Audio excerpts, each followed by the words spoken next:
Authorities in Nigeria's commercial capital, Lagos, have banned the use of styrofoam and other single-use plastics. They say the non-biodegradable plastics have seriously polluted the environment and clogged drainage systems. Lagos is the city's most affected by plastic pollution in the West African nation. CGTN's Deji Badamosi has more from there. The plastic waste that often piles up across the city of Lagos is not only an eyesore, but also poses a huge problem for the environment. Nigeria's most populous city generates close to 1 million tons of plastic waste annually.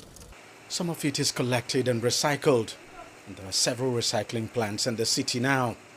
But much of the waste is disposed of carelessly, clogging drainage systems, polluting waterways and destroying the environment. Now, by the laws of Lagos State, every building in this city is supposed to have two waste bins, a blue bin and a green bin. The blue bin is for the collection of plastic waste and the green bin is for the collection of other waste. But the problem is that not every building complies with that law. In fact, the majority of buildings in this city do not comply. And it's one of the reasons why plastic waste continues to remain a very big problem in this city. The Lagos State government has moved to address the problem and has banned single-use plastics and styrofoam. Environmentalists have welcomed the move. It is a policy that should have come many years ago, but now is the next best time for it to come. It is important that we all appreciate the hazard that plastic pollution brings upon all of us. So the ban on this single-use plastic is a very welcome development. I commend Lagos State government. Single-use plastics as well as plates and cups made from styrofoam are heavily used in Lagos for carrying water, soft drinks, meals and much more. They've become an important part of the economy, providing jobs for many in the food and beverages sector. And that's what has made it difficult for the government to implement its laws aimed at curbing plastic waste since it was promulgated in 2009. It's unclear if the latest ban will have the desired impact.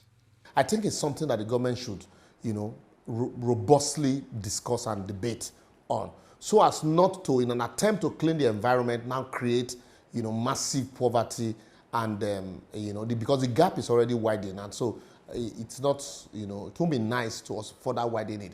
But government can create enforcement to ensure that these wastes are properly disposed, and then use the opportunity to, attract investment in those areas.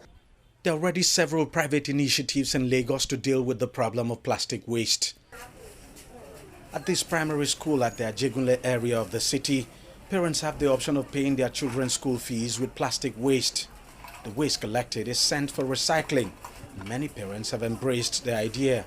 Over time, we've been able to do tons and tons of, get rid of this plastic from the gutters, from our waterways. We've been able to contribute our own little quota of retrieving these plastic bottles back into the chain of usage, which is recycling. More plastic waste recycling plants are springing up in the city, but effective waste collection and disposal still remains a challenge. Lagos State authorities hope this latest ban will deal with the problem of plastic pollution more effectively and reduce the amounts of plastic waste piling up across the city and polluting its famed waterways. Deji Badamosi, CGTN, Lagos, Nigeria.